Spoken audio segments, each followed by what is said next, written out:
సంతోషకరంగా మార్చాలయ్యా ప్రేమించిన తీర్చగలగా ప్రభుత్వాగమర్పించువాడయ్యా మా స్థుతులకు పాత్రుడు నువ్వే మా ఆరాధనకు యోగ్యుడు నీవే నీవే నా జీవితంలో ఎన్నో చేశావయ్యా ఎన్నో గొప్ప కార్యాలను జరిగించావా ప్రభువా స్తోత్రాలయ్యా స్తోత్రాలు స్తోత్రాలు స్తోత్రాలు అదొక స్తోత్రాలు స్తోత్రాలు స్తోత్రాలు స్తోత్రాలు స్తోత్రాలు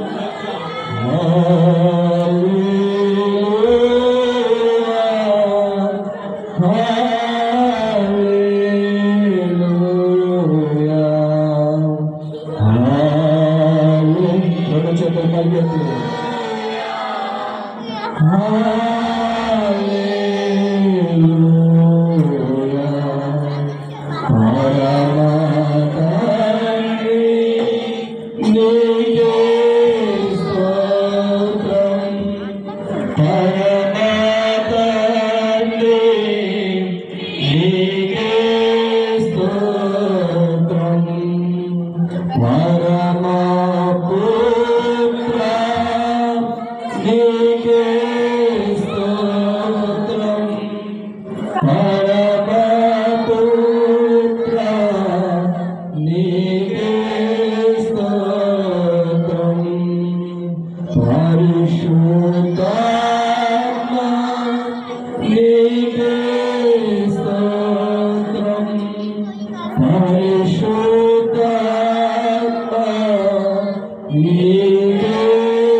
ఆకాశమందుండి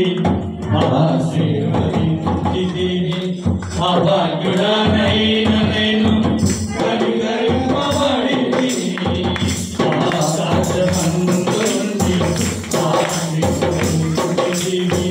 అభాగ్యుడనైన నేను కనికరింపబడి నీలో నిలుపుటకు బహుగా ఫలించుటకు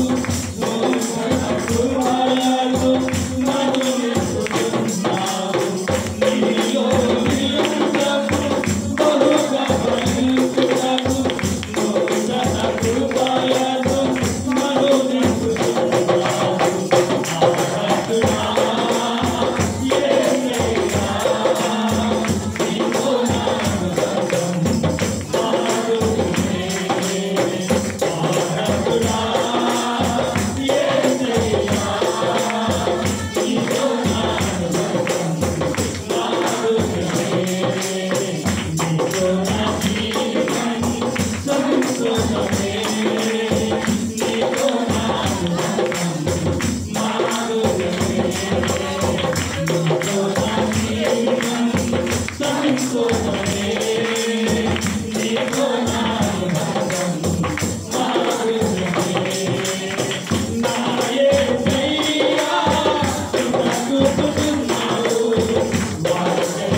నీవే కదా మా ఆరాధన, నీవే కదా మా ఆరాధన, ఆరాధన స్తుతి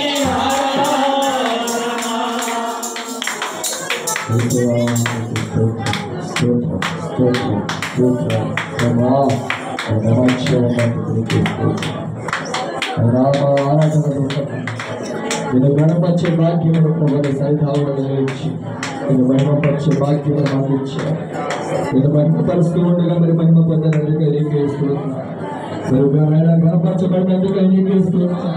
మా ఆరాధనకి యోగ్యుడు నీవేనయ్యా, మా స్థుతులకు పాత్రుడు నీవే ప్రభువా.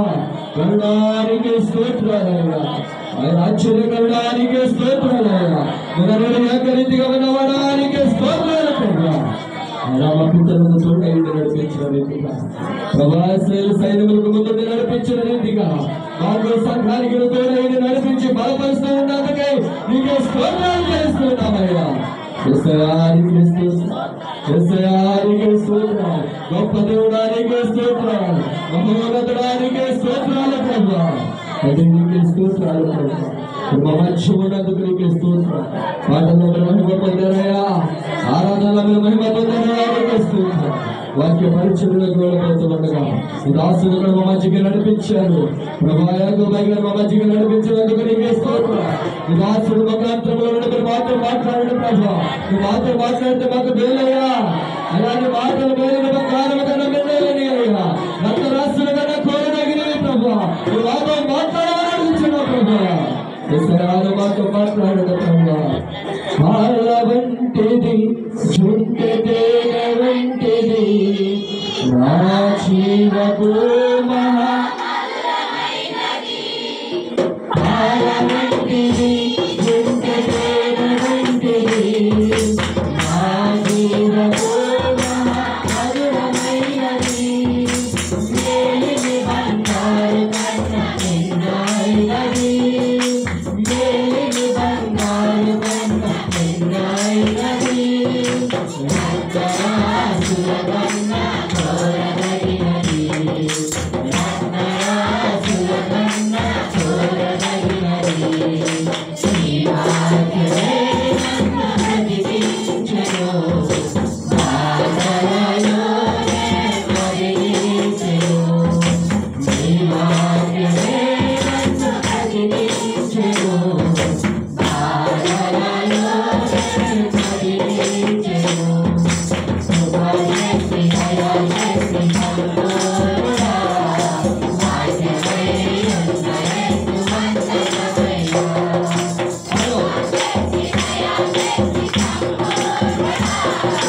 వాక్యమే ఉన్నయేసు వందనమయ్యా.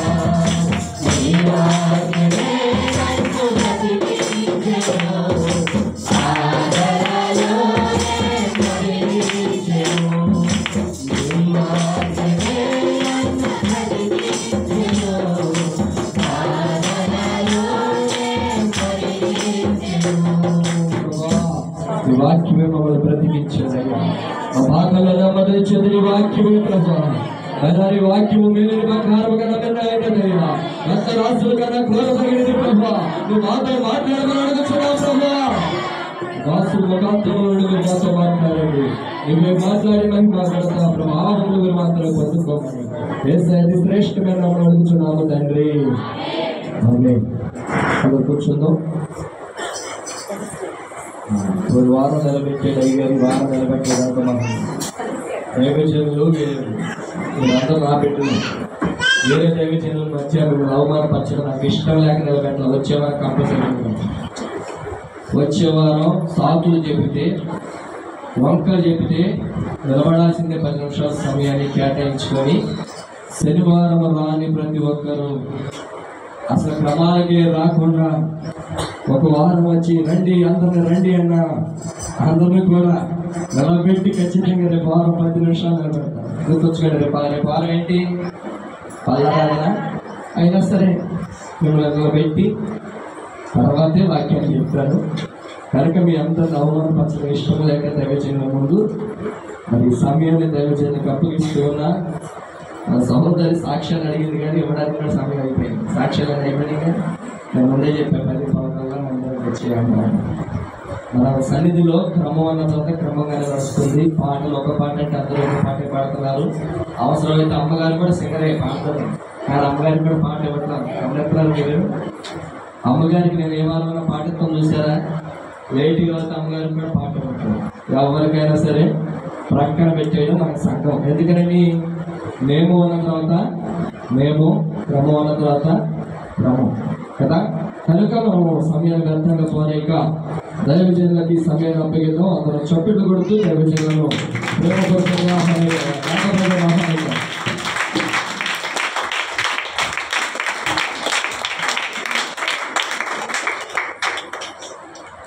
దేవుని నామానికి మహిమ కలుగును గాక. హల్లెలూయా.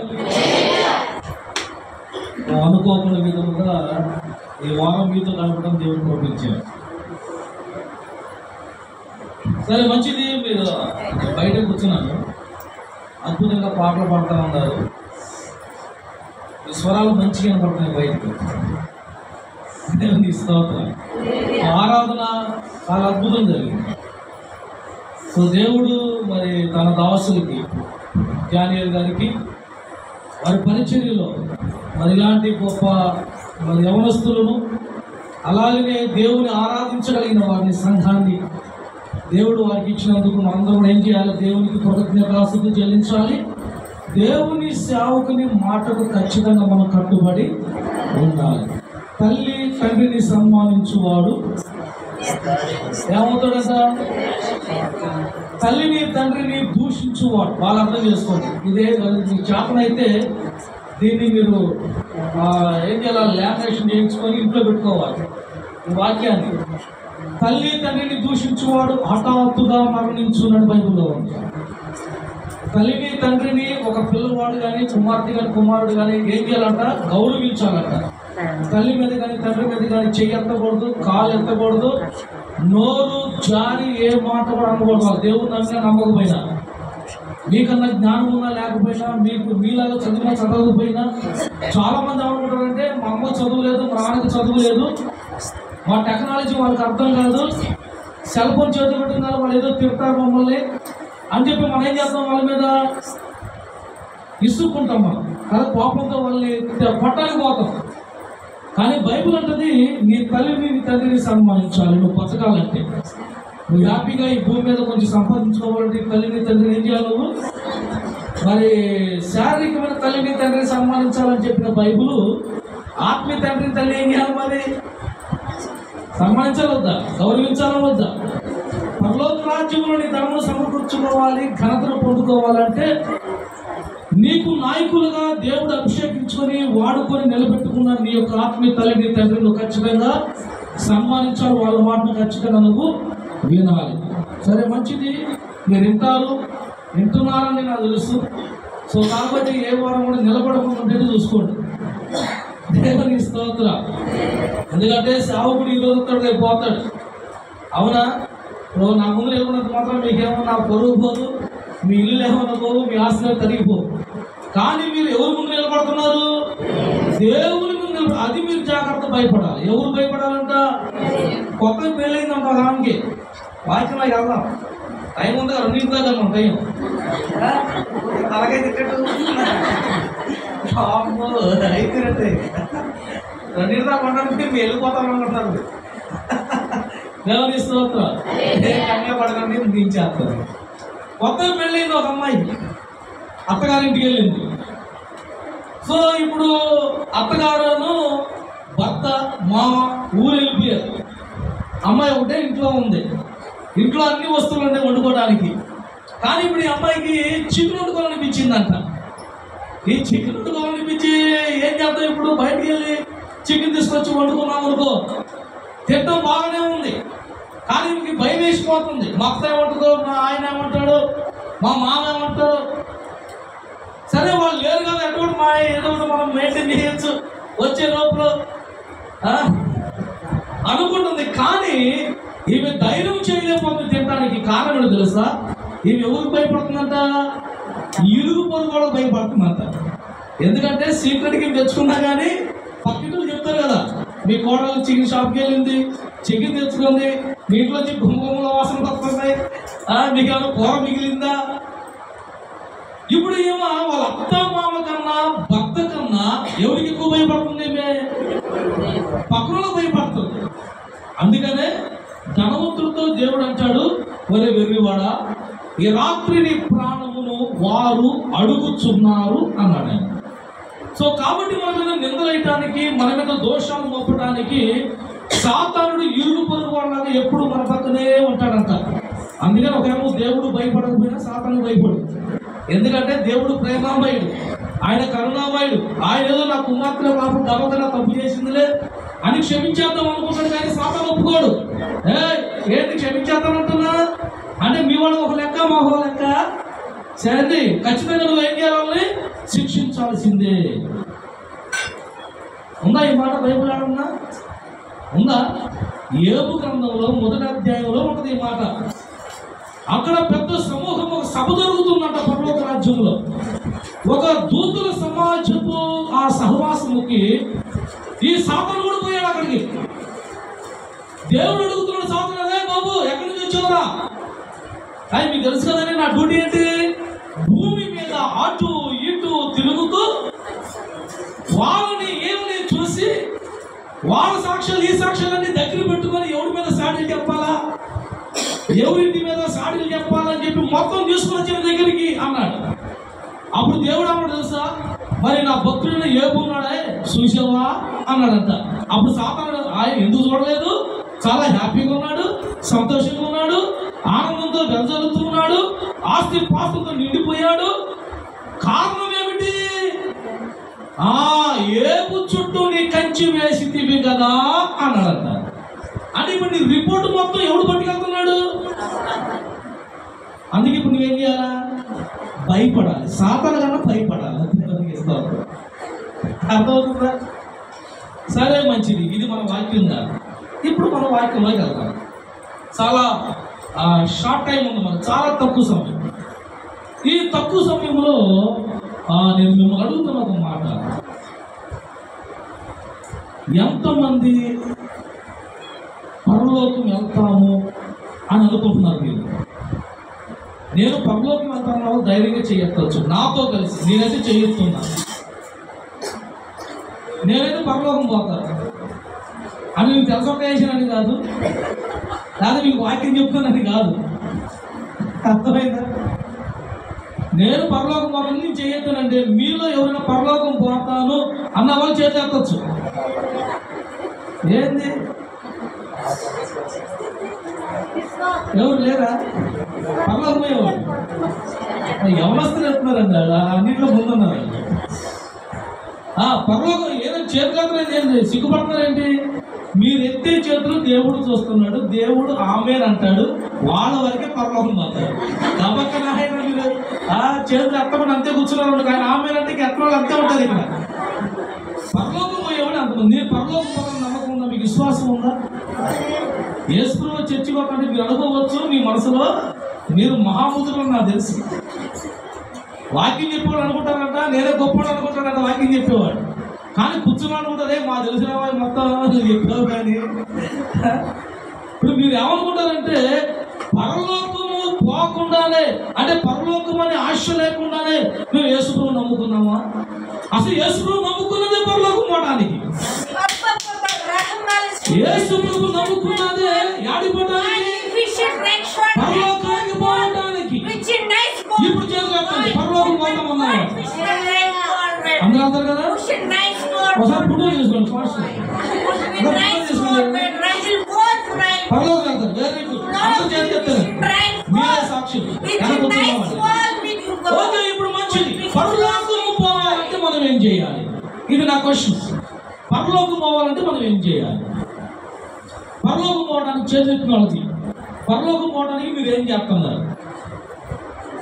అక్కడ చెప్పింది తొందర ముగించేస్తారు. మళ్ళీ మీరు మీ అయ్యగారిని చదువుకోకూడదు, నన్ను కూడా మీరు ఏమనుకోకూడదు. పరలోకం పోవడానికి నువ్వేం చేస్తున్నావు? ఈ సైడ్ నుంచి ఒకటి చెప్పండి, ఇద్దరు చెప్పండి. పరలోకం పోవడానికి ఏం చెప్పారండి? ఇక్కడ బాత్రూమ్ తీసుకున్నాడు ఎంతమంది ఉన్నారు? అందరు తీసుకున్నామా? అంటే మాకు బాప్తిజం తీసుకోవడం మాకేం తెలియదు అంటారా? బాప్తిజం తీసుకోబోయిన దేవుడు రాకుండా ఇప్పుడు పర్లోకం పోగలదు. ఇప్పుడు ఈ క్షణంలో దేవుడు రాకుండా వచ్చేసిన అనుకో, కాబట్టి బాప్తిజం తీసుకోలేదే కానీ పర్లోకం రానంటావా? నరకానికి పోతానంటావా? అనవు కదా, పరలోకానికి పోవాలి కదా. అందుకనే మీరు ఏం చేయాలంటే యేసుక్రీస్తు వారిని నమ్మిన వెంటనే విశ్వాసముతో మీరు ఏం చేయాలి? ఖచ్చితంగా బాప్తిజం ఖచ్చితంగా మీరు తీసుకోవాలి. దానికి లెంత్ పెట్టద్దు, సమయం పెట్టద్దు. ఒక 2 సంవత్సరాలు పోయిన తర్వాత లేదా పెళ్లి దాకా చేసుకుంటాం, లేదా జాబ్ వచ్చిన తీసుకుంటాం, అలాంటి సాడీలు చెప్పకూడదు. దేవుడు మరి నీ సాడీలని నువ్వు చెప్పే టైం చెప్పి ఆయన ఆగడు కదా మన కోసం. ఆయన ఎప్పుడు చూడమని తెలియదు. ఇప్పుడు పరలోకానికి పోవడానికి మీరు ఏం చేస్తారు? కారణం చెప్పాలి. నువ్వు చెప్పరా? వెళ్తా మన సంబంధం లేదు. నువ్వు చెప్పు, నువ్వేం చేస్తారా పరలోకం పోవడానికి? అది వినపడుతుందా మీకు? వినపడతాం లేదా? కొంచెం సౌండ్ కొంచెం చెప్పండి. పరలోకం పోవడానికి ఏం చేస్తున్నావు నువ్వు? మనము పెళ్లి చూపులకి రాలేదు, ఒప్పనాలుగు అసలు రాలేదు. ఇదంతా ఒక కుటుంబం. ఏంటిది ఇది? ఎవరు మనందరం? యేసుక్రీస్తు రక్తంలో కడగబడిన సహోదరులు. ఇదంతా మనకు కుటుంబం. ఇక్కడ మీరేం టెన్షన్ పడక్కర్లా. ఏదో తప్పు చేస్తే నవ్వుతారేమో అని టెన్షన్ పడక్కర్లా. ఇది ఒక కుటుంబం. కుటుంబంలో మనమున్నాం కాబట్టి మనందరం కూడా ఏం చేయాలంట? అపోస్తలుడు పౌలు అంటాడు, ఒకరినొకరు దేవుని వాక్యం చేత హెచ్చరించుచు ధైర్యపరుచుకొనొచ్చు దేవునికి స్తుతిగానములు మీరు చెల్లించండి. ఆ దినము సమీపించుతున్న కొలది. ఏ దినము? దేవుని రాకట సమీపిస్తున్న కొలది మీరు ఈ విధంగా మరి ఎక్కువగా మీరు చేయండి. ఇప్పుడు చెప్పండి, పరలోకానికి పోవడానికి మీరు ఏం చేస్తున్నారు? నువ్వేం చేస్తున్నావు? దేవుణ్ణి ఆరాధిస్తున్నావా? ఆజ్ఞ పాటిస్తున్నావు. ఆజ్ఞ ఏంటి? అబద్ధాలు ఆడద్దు. ఎవరైనా గుర్తుపెట్టుకోవాలి, దేవుని ఆజ్ఞ పాటిస్తుంది అమ్మాయి. ఆజ్ఞ ఏంటంటే అబద్ధాలు ఆడద్దు. Very good. నెక్స్ట్ ఇంకా తప్పని చెప్పండి. మీకు టైం అయిపోతుంది, నా సంబంధం లేదు. మీరు అంత లేట్ కదా, అంత లేట్ అయింది ఈరోజు. నిన్ను వల్ల నీ పొరుగు వారిని ప్రేమించండి. Very good. ఇంకా సమాధానం కలిగి ఉండాలి. Very good. తల్లిదండ్రులు సన్మానించాలి. Very good. ఇంకా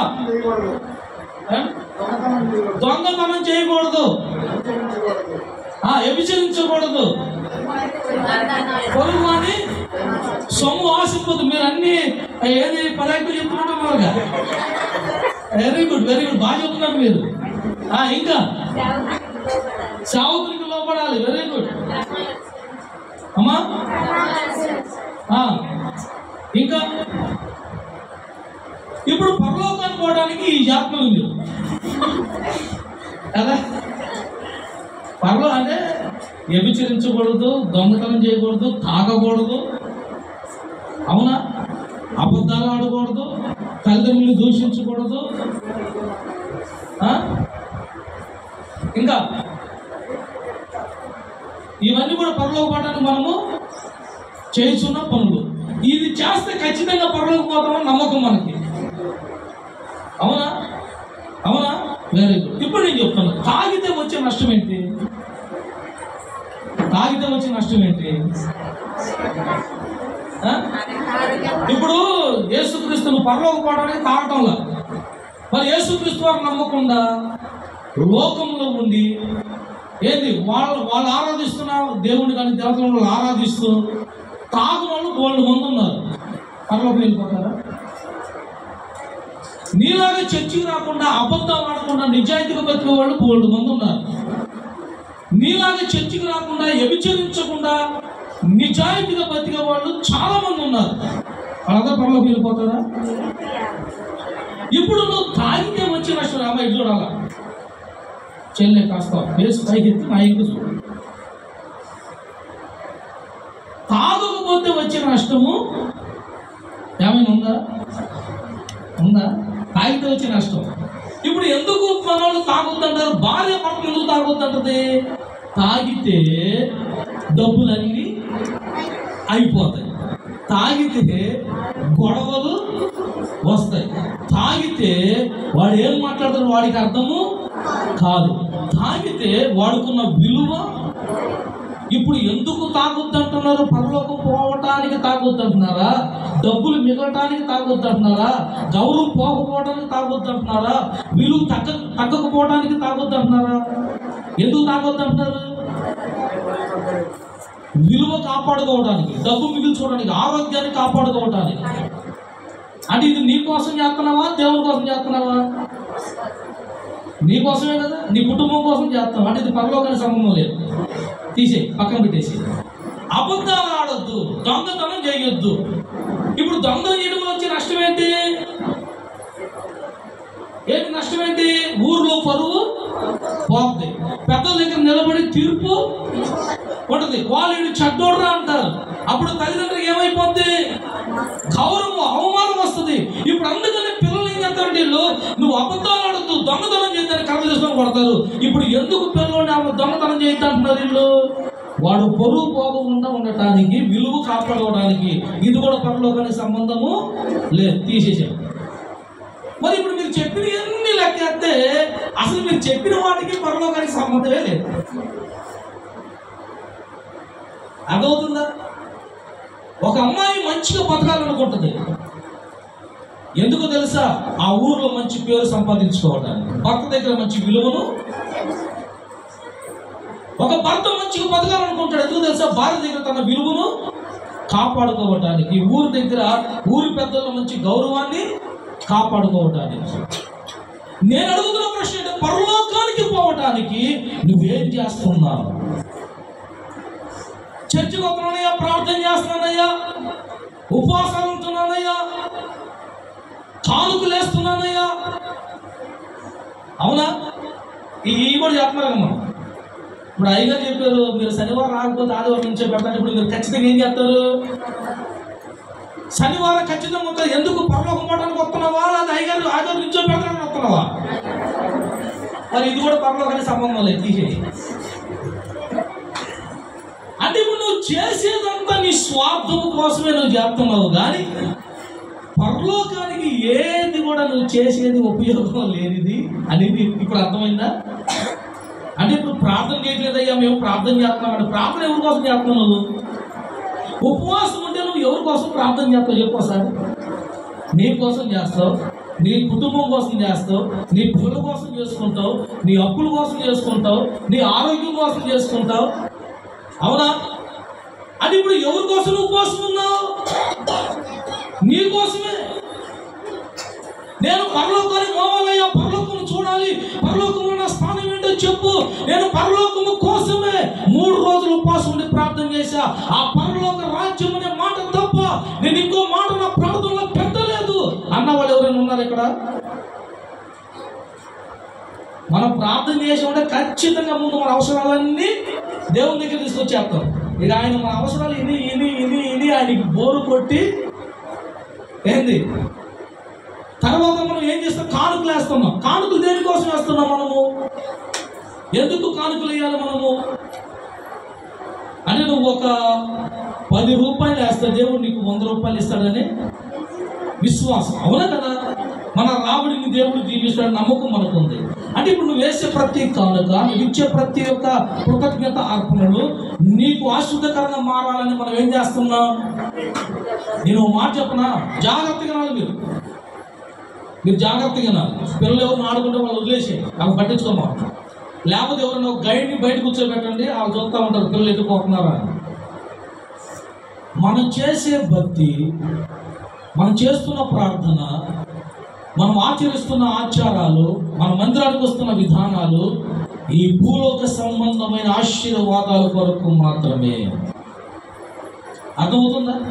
మరి పరలోక రాజ్యంలోని స్థానాన్ని సంపాదించుకోవాలంటే నువ్వేం చేయాలి? 2 ఆశీర్వాదాలు మనకు ఉన్నాయి. ఒకటి, దేవుని నమ్ముకున్న వాళ్ళు 2 ఆశీర్వాదాలు కలిగి ఉండాలి. ఒకటి భూ సంబంధమైన ఆశీర్వాదం. అందుకనే సామెతలు రాసిన ఆ సామెతల గ్రంథంలో 8వ అధ్యాయంలో మాట ఉంటుంది. ఏమిటో తెలుసా? నన్ను ప్రేమించు వారిని ఆస్తికర్తలుగా చేయుదును, వారి నిధులను నేను నింపెదను అన్నాడు ఆయన. అంటే భూ సంబంధమైన ఆశీర్వాదాలు దేవుడు ఇవ్వడానికి సిద్ధంగా ఉన్నాడు. ఎప్పుడు?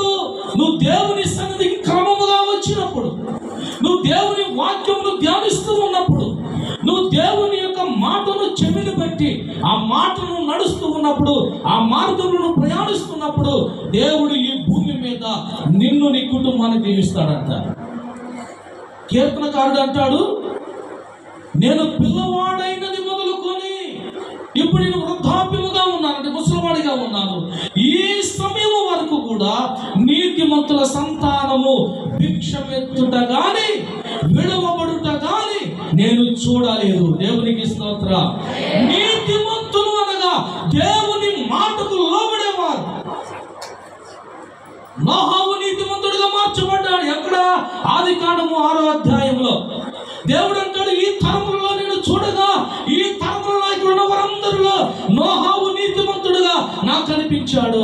కాబట్టి నోహవు, నీవు నా మాట వింటున్నావు గనుక, నీవు నాకు సమీపంగా ఉన్నావు గనుక రాబోతున్న జల ప్రళయముల నుంచి నిన్ను బట్టి నీ కుటుంబాన్ని నేను కాపాడబోతున్నాను. నీ కుటుంబాన్ని కాపాడుకోవాలి అంటే నువ్వు నీతిమంతుడిగా దేవుని దృష్టిలో ఉండాలి. ఇప్పుడు ఇది భూ సంబంధమైన ఆశీర్వాదమా, పరలోక రాజ్య సంబంధమైన ఆశీర్వాదమా? భూ సంబంధమైందే కదా, భూ సంబంధం కదా. వాళ్ళు బతుకుంది ఎక్కడ? భూమి మీద, పరలోకంలో ఉన్నారు. ఇది భూ సంబంధమైన ఆశీర్వాదమే కదా. దేవుడు నమ్ముకున్న వాళ్ళకి 2 ఆశీర్వాదాలు. ఒకటి భూ సంబంధమైన ఆశీర్వాదము, రెండవది స్థిరమైన ఆశీర్వాదము, అది పరలోక రాజ్యము. నువ్వు చేసే ప్రార్థన, నువ్వు చేసే భక్తి అది ఎవరికి ఉపయోగపడుతుందంట? నీ పిల్లలకు ఉపయోగపడుతుందంట. బాగా గుర్తు పెట్టుకోవాలా. నీ కుమారుడికి ఏం సంపాదించావు, నీ కుమార్తెకి ఏం సంపాదించావు, ఎన్ని ఎకరాలు నువ్వు కుమారుడికి ఇస్తున్నావు, ఎన్ని కోట్లు నీ కుమారుడికి నువ్వు బ్యాంకులో దాచిపెట్టావు, అర్థమవుతుందా? ఎన్ని బిల్డింగ్లు కట్టి నీ కుమారుడికి ఇస్తున్నావు. ఈ కాదు స్థిరాస్తులు. నీ కొడుక్కి మంచి బుద్ధి ఉందనుకో, నువ్వు ఇచ్చిన ఆస్తి బాగానే ఉంటది. వాడికి ఏదైనా చెడ్డ బుద్ధులు కానీ అబ్బిని అనుకో, నువ్వు ఇచ్చిన ఆస్తి ఖచ్చితంగా 2 రోజుల్లో మొత్తం అవ్వడు పారేస్తాడు. అప్పుడు నువ్వు ఎంత ఆస్తి ఇచ్చిన ఉపయోగం ఏముంది? అందుకని దేవుని వాక్యం ఉంటది, నీ కుమారులు ఉన్నతమైన భవిష్యత్తులను చూడాలి అనుకుంటే నువ్వు ఒకటే చేయాలి, దేవుని యందు భయం కలిగి బతకాలి. అంతే, మరి ఏం చేయదు. దేవుని యందు భయం కలిగి మనం బ్రతికామంటే మన భయము మన పిల్లలకు స్థిరాస్తిగా దేవుడు ఇవ్వబోతూ ఉన్నాడు. ఇది భూ సంబంధమైన ఆశీర్వాదాలు. మీరు చెప్పినవన్నీ అబద్ధాలు ఆడొద్దు, వ్యభిచరించొద్దు, దొంగతనం చేయొద్దు, ఏంటి నరహత్య చేయకూడదు, దేవుని సన్నిధికి రావాలి, కానుకలు వేయాలి, దేవుని దాసుని వాక్యం మనకి చెవియొగ్గాలి, దేవుని దాసుని మాట మనం భయపడాలి. ఇవన్నీ కూడా ఇలా మీరు పాటిస్తే అవి మీ పిల్లలకు ఆశీర్వాదకరంగా మారుస్తాడు. నువ్వు బ్రతికినంత కాలం ఏ కష్టము నష్టము నీ ఇంటిలో రాకుండా ఆయన చూసుకుంటాడు. ఇప్పుడు పరలోకం పోవడానికి ఏం చేయాలో చూద్దాం. ఓకేనా? ఇప్పుడు భూ సంబంధం ఆశీర్వాదాలు బాగున్నాయి కదా మీకు. ఎందుకంటే వాక్యం చెప్పేటప్పుడు సహజంగా మనం ఏం కోరుకుంటామంటే, ఈరోజు అయ్యగారు వాక్యం చెప్తాడంటే ఏ ఆశీర్వాదం కోసం చెప్తాడు, ఏ దీవుల గురించి చెప్తాడు. అమ్మా ఇదిగో నాకు దర్శనం కనబడుతుంది, దేవుడు నీ కుటుంబాన్ని దీవులు చేత నింపబోతున్నాడు సేదలు అన్నాడు. ఇక మా సేదలకి సంతోషం అవుతుంది. ఇప్పుడు ఒకవేళ సేదలు నువ్వు దేవుని సొంత కరెక్ట్ లేవు, నష్టం నీ మీద రాబోతుంది, దేవుడు ఒక నీ మీద రాబోతున్నాడు అనుకో, ఇప్పుడు మావిడ ఏం చేస్తాడు? ఏంటా అయ్యగారు ఏదో చెప్తే ఆశీర్వాదం కోసం చెప్పాలి కానీ ఏ కష్టాలు అంటాడు, నష్టాలు అంటాడు, శోధనలు అంటాడు. ఏ అయ్యగారు, ఈ అయ్యగారు ఇంకోసారి కలవమోగా అన్నాడు. అవునా? మనము సహజంగా ఎలాంటి వాక్యాన్ని కోరుకుంటామంటే మనల్ని సంతోషపరిచే వాక్యాన్ని కావాలని ఇష్టపడతాం. మనము ఆశీర్వాదంతో నింపే వాక్యం కావాలని ఆశపడతాం. దేవుడి సేవకుడికి నిలబడి కొన్ని వాగ్దానాలు, ఇదిగో మీ కుటుంబాన్ని దేవుడు దీవించబోతున్నాడు అని చెప్తే బాగుండు అని మనం కోరుకుంటాం. ఇంకో విషయం మీకు, మీరు పెద్ద పెద్ద మీటింగులు పోయినా స్వస్థత వరంగల్ దేవుడి సేవకులు వస్తున్నారు అని చెప్తే మీరు వెళ్ళారనుకో, ఫస్ట్ మీరు ఎలా వెళ్తారు తెలుసా? అక్కడికి వెళ్ళినప్పుడు ప్రాజ్ఞార్థం, అయ్యా ఇదిగో మీ దాసుడు స్వస్థ వరంగల్ సేవకుడు అంట, నేను వెళ్ళగానే మీ దాసుడు నా పేరు పెట్టి పిలిచేటట్టుగా చేయను ఆయన. ఇదిగో పలానా మెట్ల నుంచి వచ్చిన సహోదరి దేవుడి కుటుంబాన్ని దీవించబోతుంది, చాలా బాగుంది. అవును, అలా అనుకున్నారు లేదా మీరు ఎప్పుడన్నా? అనుకున్నారు లేదా మీరు ఎప్పుడన్నా? అనుకోలేదా? సరే, మీ అయ్యగారు ఏమన్నా స్వస్థ వరంగల్ సేవకుడు పిలిపించండి గారికి మీ మనసులో ఉంటుందా ఉండదు ఆశ? ఈ అయ్యగారు నా పేరు పెట్టి పిలిస్తే బాగుండు, ఏంది ఈ రోజు నుంచి నీ ఆశీర్వాదాలకు అడుగు పెడతాను, దీవెనలోనికి అడుగు పెడతాను అని అనుకుంటున్నాం మనము. కానీ బైబిల్ చెప్పిన మాట తెలుసా, సాతానుడు మనల్ని అక్కడే మోసం చేస్తూ ఉంటాడు. సాతాను వేసే ఉచ్చులో మనం బాగా చిక్కుపడిపోయి మనం అనుకుంటాం మనం చేసేదంతా దేవుడు సూత్రుడు చేసేది, మనకి ఆశీర్వాదం వచ్చేస్తుంది. దేవుడికి ఆశీర్వాదం ఎప్పుడు ఇచ్చాడు తెలుసా? నువ్వు యేసు క్రీస్తు వారి వాక్యము విని, యేసయ్య నా రక్తము నా యొక్క పాపాల కొరకు రక్తము కార్చాడు, ఆయన మరణించడము ద్వారా, ఆయన శిలువ త్యాగము పొందడము ద్వారా నాకు స్వస్థత కలిగింది, నాకు నూతన జీవం వచ్చింది, యేసే నా పరిహారి, ఆయన వలన నాకు పరలోక రాజ్యము వచ్చును అని ఎప్పుడైతే నువ్వు నమ్మావో అప్పుడే ఆశీర్వాదానికి నిన్ను వారసుడుగా దేవుడు చేసేసాడు. ఎప్పుడు చేశాడు దేవుడు ఆశీర్వాదానికి వారసురాలుగా? స్వస్థత వరం కలిగిన దేవుడు సేవకుడు వచ్చి వాక్యం చెప్పేటప్పుడు కాదు. నువ్వు ఏ మొట్టమొదటిగా మీ సేవకుడు వాక్యాన్ని బోధిస్తున్నప్పుడు, ఈ మైకుల నుంచి వాక్యం నీ ఇంట్లోకి వినబడుతున్నప్పుడు, నీ ఇంట్లో కూర్చొని యేసయ్యా నా రక్తము, నీ రక్తము నా పాపాల కొరకు కార్చబడిందని నమ్ముతున్నానయ్యా, నీవు నా కొరకు వచ్చావని నమ్ముతున్నానయ్యా, నేను నీ మందిరం రావడానికి సిగ్గుపడుతున్నాను తండ్రి, కానీ నా హృదయంలో నేను నమ్ముతున్నాను. ఏ కులమైనా, ఏ మతమైనా, ఏ జాతి అయినా సరే, ఉన్నవారైనా లేనివారైనా, ధనవంతులైనా పేదవాళ్ళైనా, హృదయములో దేవుని యందు విశ్వాసం ఉంచి ఆయన రక్తము వలన నా పాపములు కడగబడ్డాయని నువ్వు నమ్మగలిగితే, ఆ నమ్మకించిన రోజే, ఆ క్షణమే నిన్ను ఏం చేశాడంటే ఆయన ఆశీర్వాదములకు వారసురాలుగా నిన్ను ప్రకటించాడు. ఎక్కడుంది ఈ మాట? ఎట్ నమ్మాలి మేము? అంటలేదంటే మీరు వింటలేదని అర్థం. ఏడుంది చూడండి, ఆది కాండంలో మాటలు, ఆది కాండంలో 1వ అధ్యాయంలో అయిపోతుంది త్వరగా. ఆది కాండం 1వ అధ్యాయంలో మీరు ఫలించి, కొద్దిగా రెఫరెన్స్ చెప్పమ్మా. 1:22 మీరు ఫలించి అభివృద్ధి పొంది సముద్ర జలములు 21వ అధ్యాయం 8వ వచనం చదవండి. దేవుడు వారిని ఆశీర్వదించెను. ఒక నిమిషం ఆగండి. దేవుడు ఎప్పుడు ఆశీర్వదించాడు మమ్మల్ని? ఎప్పుడు ఆశీర్వదించాడు ఆదాము మమ్మల్ని?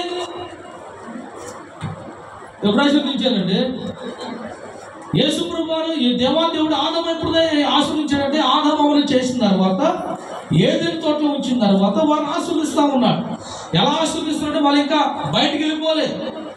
వారిని ఎలాగ ఆశీర్వదిస్తున్నాడు? దేవుడు వారిని ఆశీర్వదించిన ఎట్లనగా, మీరు ఫలించి అభివృద్ధి పొంది విస్తరించి భూమిని నిండించి దానిని లోపరుచుకొనుడి, సముద్ర చేపలను, ఆకాశ పక్షులను, భూమి మీద ప్రాకు ప్రతి జీవిని ఏలుడని దేవుడు వారితో చెప్పెను. 6 ఆశీర్వాదాలు ఇక్కడ ఇచ్చాడు దేవుడు. అదొంది మీకు. యేసయ్య యందు ఎవరైతే విశ్వాసం ఉంచుతారో వారందరికీ దేవుడు ఇస్తున్న వాగ్దానం ఇది.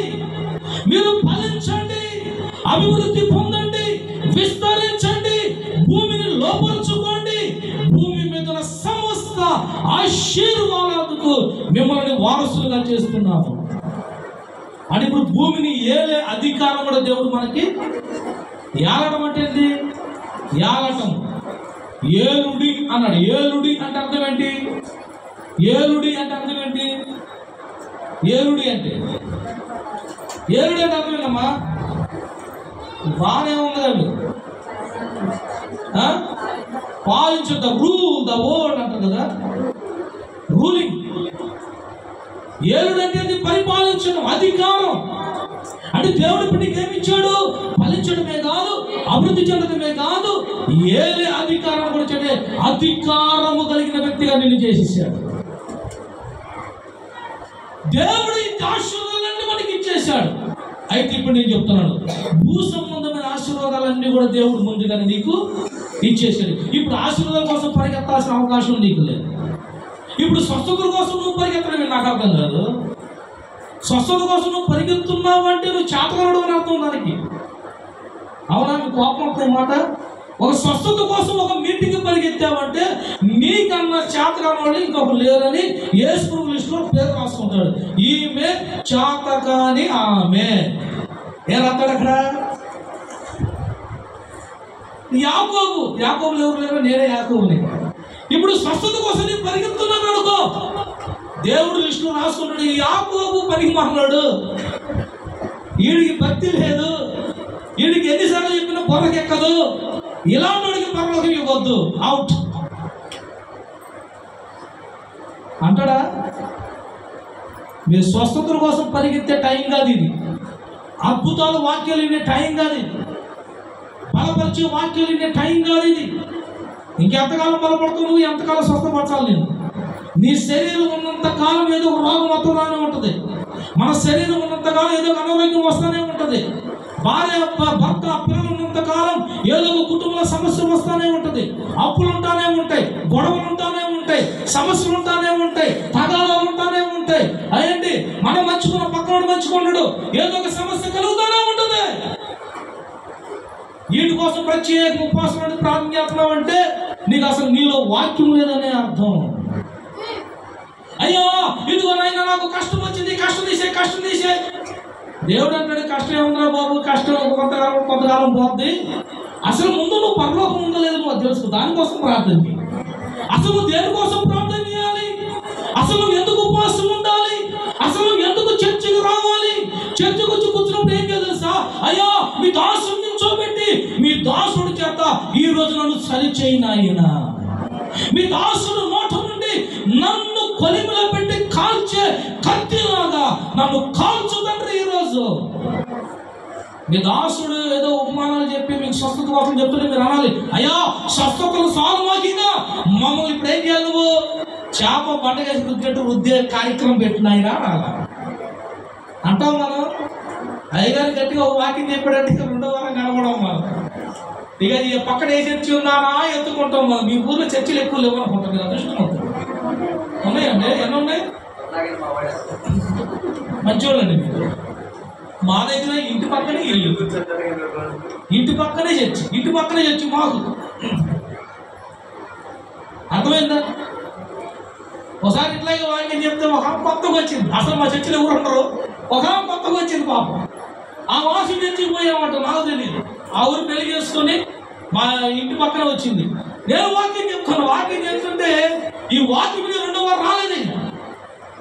ఏదైనా రాక ఒక ఆమె వచ్చింది, ఏమో అడ్రస్ లేదు ఏందనుకుంటే ఆమె ఇంకో చర్చి పోయింది.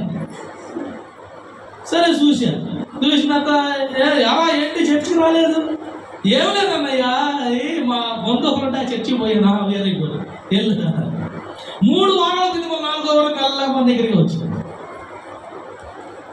వాక్యం ఎలాంటి వాక్యాన్ని కోరుకోవాలంటే దేవుని సేవకుని చేతిలో ఉన్న వాక్యముని స్తుతి చేత మనల్ని సరిచేయించేంత వరకు మనం దేవునికి లోబడి ప్రార్థన చేయాలంట.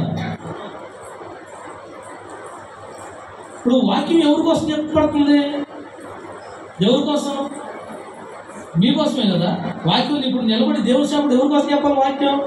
మా చర్చిలో ఒక ఆమె ఉంటుంది, స్ట్రైట్ కూర్చొని నిట్టాడికి ఎదురు కూర్చుంటుంది. ఆ తాటాకుల చర్చి పెద్దది, నిట్టాడు ఉంటుంది కదా, నిట్టాడు మధ్యలో ఏమంటారు మీరు, తాటి ఉంటాయి కదా, మధ్యలో పునాదులు పిల్లర్లు ఉంటాయి, తాటి చెట్లతో వేస్తారు, తాటి పొందులు. అక్కడే కూర్చుంటుంది ఆమె. మా నాన్న ఇలా నిలబడతాడు, నువ్వు పాపం చేసావంటే నరకానికి ఏలింటే వస్తుంది. ఇప్పుడు ఆ వంటది అయ్యగారు మాట్లాడితే నేనే దొరికాను, నా వైపే చూపిస్తాడు ఏళ్ళు. ఇంకెవరు లేదు, అందరూ పరిశుద్ధులేనా? అర్థమైందా? రెండో వారం ఏం చేస్తాం?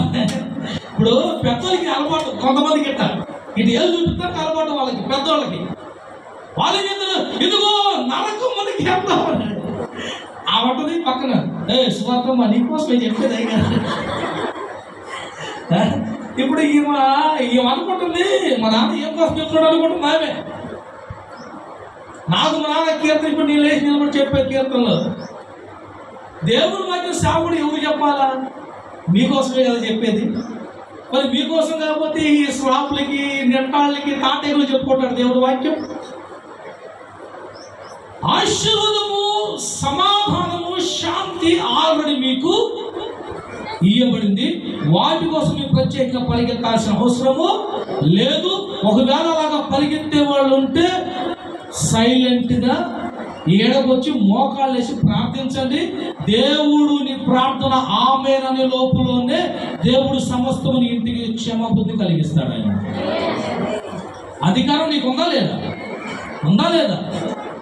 సంఘము దేన్ని బంధిస్తుందో పరలోకంలో అది బంధించబడని ఉంది వాక్యం. ఏడుంది? వచ్చే వారికి చెప్తారా? మత్తయి సువార్త 16వ అధ్యాయం ఉంటుంది, చూడండి సార్. ఇంకెంత మనకి అర్థగంట ఉందా? మత్తయి సువార్త 16వ అధ్యాయం ఏముంది చూడండి. 16వ వచనము, 16వ అధ్యాయం 16, 18 చదువుదాం. 18, 19. ఈ బండ మీద నా సంఘమును కట్టుదును, పాతాళలోక ద్వారములు దాని ఎదుట నేరవని నేను నీతో. ఎవరితో చెప్తున్నాడు ఆయన? సంఘముతో చెప్తున్నమాట. పేతురు, నీకు ఇప్పుడు సంఘము, ఈ సంఘాన్ని నేను ఎక్కడ కట్టానంట? క్రీస్తులో పునాది వేసుకున్నాను. ఇప్పుడు ఈ దైవ స్వరూపి మందిరమును, ఈ సంఘమును యేసుక్రీస్తు ఎక్కడ కట్టాడు? కొండ మీద కాదు, భూమి మీద కాదు. అర్థమైందా? మిమ్మల్ని అందరినీ ఎక్కడ పునాది వేసుకున్నాడు ఆయన? యేసుక్రీస్తులో పునాది వేయబడింది. మీకు యేసుక్రీస్తులో మీరు నాటబడ్డారు, యేసుక్రీస్తులో మీరు అంటగట్టబడ్డారు. యేసైనప్పుడు నమ్మావు, నీ పాపం ఎప్పుడు ఒప్పుకున్నావు, బాప్తిస్మం ఎప్పుడు తీసుకున్నావు, యేసైతో అంట కట్టబడ్డావు.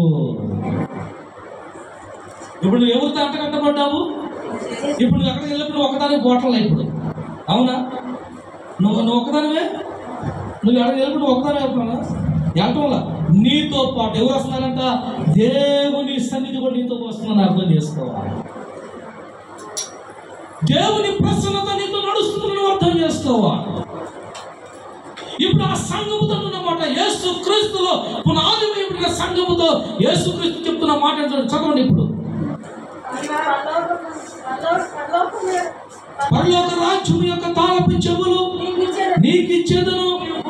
నీవు ఇప్పుడు ఎవరు? నువ్వు అనగా సంఘము. ఇప్పుడు ఈ సంఘముతో చెప్తున్న మాట, జానయ్య గారికి ఇచ్చిన ఈ సంఘానికి దేవుడు ఇస్తున్న వాగ్దానం. ఈ సంఘానికి ఇస్తున్న వాగ్దానము చూచినట్టు తెలుసా? నీకు నీవు భూలోకమందు దేనిని బంధించదువో అది పరలోకమందును బంధింపబడును, భూలోకమందు దేనిని విప్పుదువో అది పరలోకమందును విప్పుబడునని అతనితో చెప్పిన దేవునికి స్తోత్రం. ఇప్పుడు సంఘముతో దేవుడు ఏం చెప్పబోతున్నాడు? ఇదిగో మీరు ఈ భూలోకమందు దేనిని బంధిస్తారో అది పరలోకములో. ఇప్పుడు అధికారం మనకుందా లేదా? మరణ ద్వార బంధములు నీ ముందు నిలబడవు. మరణము కూడా నువ్వు కోరుకుంటూనే వస్తుంది. దేవునికి స్తోత్రం. అందుకని మనం పిచ్చోళ్ళలాగా మాట్లాడితే కోపం వచ్చినప్పుడు, భార్య భర్తలో గొడవ వచ్చినప్పుడు నేను చచ్చిపోతా అన్న పనిమాల మాటలు మాట్లాడమోహన్. నేను చచ్చిపోతా అంటే దేవుడు ఆ మరణానికి అప్పగిచ్చేస్తాడు. ఎందుకని? నీ నోటితో నువ్వు ఏం పలుకుతావో అది ఖచ్చితంగా. నీ పిల్లలు కూడా నువ్వు ఎక్కడ తిట్టకూడదు. పనికిమాల కూడా నువ్వు పనికి రావురా, వాడు చూసి నేర్చుకో, ఈ ఒకరు చూసి నేర్చుకోవాల్సిన అవసరం లేదు. అర్థమైందా? దేవుడు ఎవరికి ఇచ్చే జ్ఞానం వాళ్ళకి ఇస్తాడు. ఒకవేళ వాడు పాస్ అయిపోయాడు అనుకో, మనం ఏం కంగారు పడక్కర్లా. వాడు పాస్ అయినంత మాత్రమే దేశాన్ని ఉద్ధరించేదేమి లేదు. అర్థమైందా మీకు? మీరేం టెన్షన్ పడద్దు.